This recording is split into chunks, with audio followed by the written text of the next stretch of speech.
Hi friends, welcome to another Before You Read lecture. This is the second Before You Read lecture in a series of lectures exploring the theme of friendship in a variety of writings from the Bible.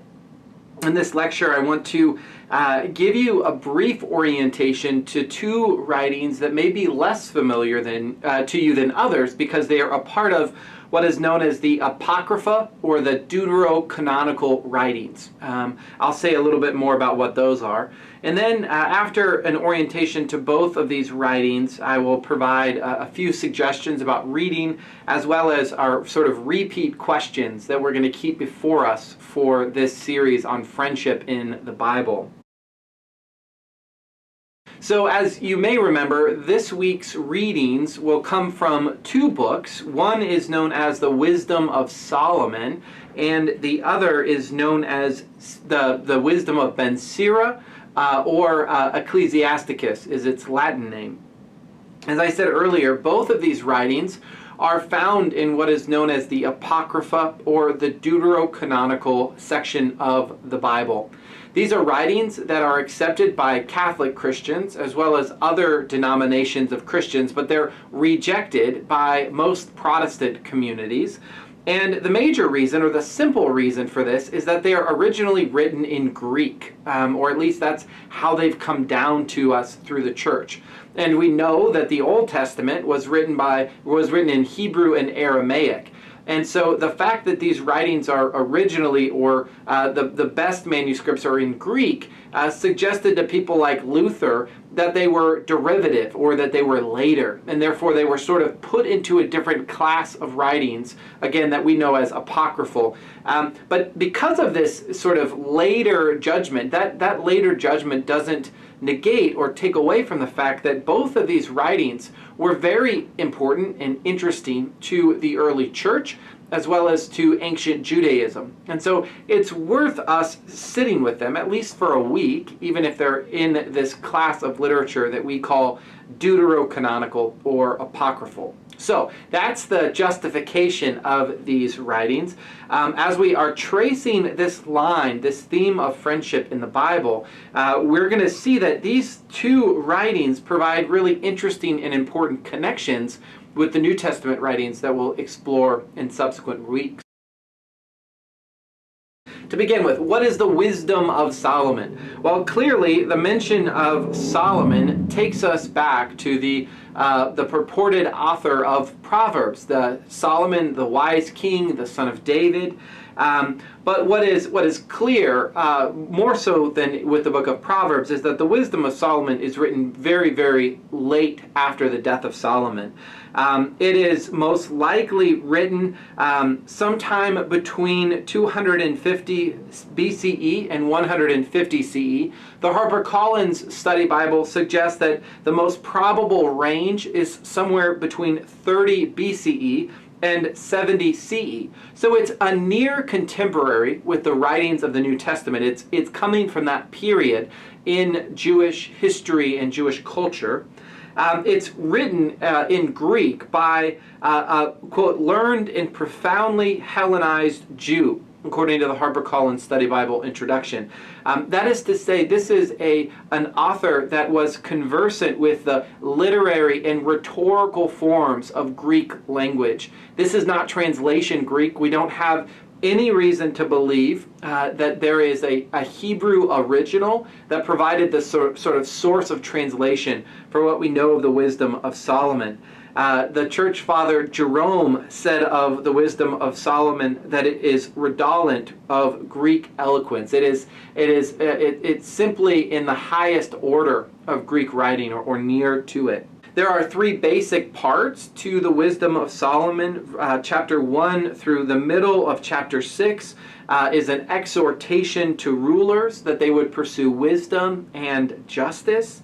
In the middle of 6 through chapter 10, we have a first person speaking that describes the values, the virtues of wisdom as a gift from God.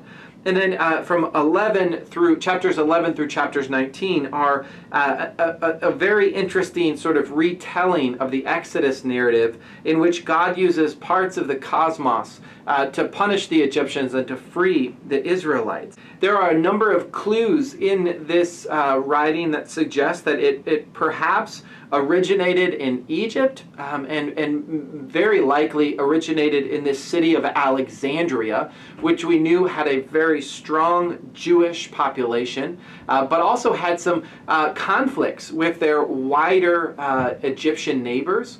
And we see some of that in here. We see that there's tension with outsiders and a defense of the Jewish way of life that is sort of major themes throughout the Wisdom of Solomon.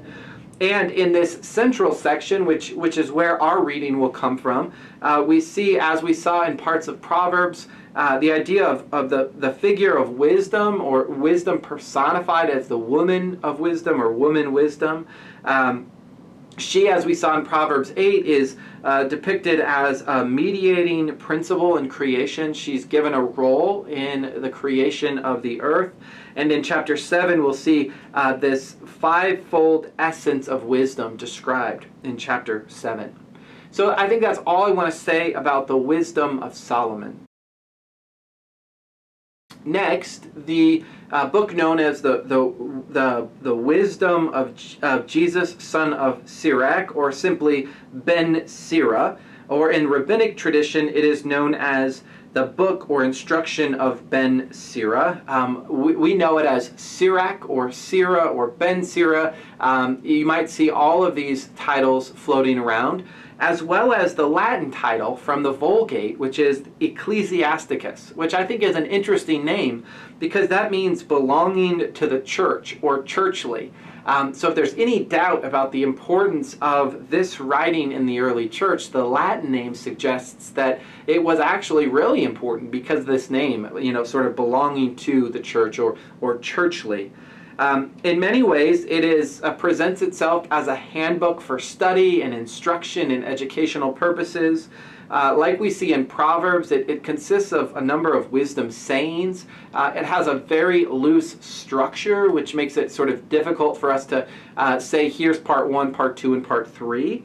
One of the things that we see when we compare different manuscripts, and we have manuscripts in Greek and Hebrew and I believe Coptic or Syriac, but what we see in these manuscripts is that those who used the wisdom or used Sirach would often add sort of translation notes or explanatory notes, and sometimes these get they get put into the textual tradition. So we actually have some noticeable textual variants that were likely the result of original sort of textual notes by the part of a teacher or a group of teachers who were using this material. We have Hebrew manuscripts that sort of represent about 2/3 of Sirach. The other 1/3, it doesn't have a Hebrew original, if we would call it that. And it's likely that this writing, we can actually narrow the date of writing for this, somewhere between 200 and 180 BCE.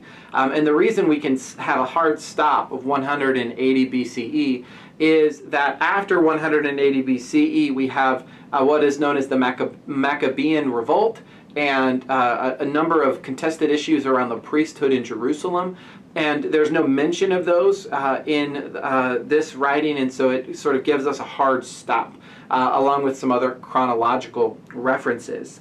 And so there are two major issues. One is similar to what we've already seen in the Wisdom of Solomon. One is the rule and the hegemony, the control of foreign rulers. And the second is social, cultural, and religious tensions that exist between Jews and their neighbors. So again, very similar in that regard to the Wisdom of Solomon. Like the Wisdom of Solomon, Ecclesiasticus or Sirach goes out of its way to affirm the integrity and the glory of the Jewish way of life and the Jewish religion. And the author demonstrates a significant knowledge of a large body of literature, not just Jewish literature, but also Greek philosophical tradition. And so for both of these writings, being written in Greek demonstrates their engagement, their understanding of the wider Greek cultural world, even if they're sort of demonstrating or pushing back or offering some resistance to that way of life. With that brief orientation to both of these writings, I want to give you a reminder of what you'll be reading from each. From Wisdom of Solomon, you'll just be reading 2 chapters, 7 and 8, which is in that section that is sort of praising wisdom, and so we'll see some references to friendship there. In Sirach, it's a bit more piecemeal. So you'll read Sirach 5 through 7, chapter 9, 11, 29 through 12, 18, and then chapter 22 and chapter 37. Again, I've sort of cherry-picked those chapters that directly mention friends or friendship for the purposes of our study. So it may give us a little, we may get a little fuzz as we're sort of relocating as we read around in these writings, but the focus again is on friendship. What you'll notice, I hope, by reading these 2 writings is that there is more of a developed reflection on the topic of friendship than we see in Proverbs. And I think that this is telling because it really is showing us that these writings are engaging larger philosophical conversations about friends and the nature of friendship. This was a very important and frequently discussed topic in ancient philosophical traditions. And we see that both of these writings, by sort of offering a more systematic or developed reflection on them, are engaging in those worlds in a creative and important way. So I would just say, hang tight with this writing. That's the general sort of encouragement. It might seem odd or a little discombobulated, but just keep working with it and hang tight. And finally, the 3 questions that are going to guide our time exploring friendship in the Bible. The first is, what is a friend like? What are the characteristics of friends or friendships? Second, what is a friend good for? Or what is the function of friendship? And third and finally, what, if at all, or how rather, if at all, does God relate to friendship? And as I said in the first Before You Read lecture, if you would, take a moment after doing the reading and thinking about those 3 questions and answer in 2 or 3 sentences this sentence. According to the wisdom of Solomon, friendship is blank, right? And fill in that blank. Or, according to Sirach, friendship is blank. This is a sort of more synthetic move where you're capturing for yourself and for members of the group sort of what is the perspective or what is the contribution that these 2 writings make to our discussion and our exploration of friendship in the Bible. All right, well, thank you in advance for your hard work reading through these texts and thinking through them. I am excited and look forward to our discussion. As always, happy reading, and we'll talk soon.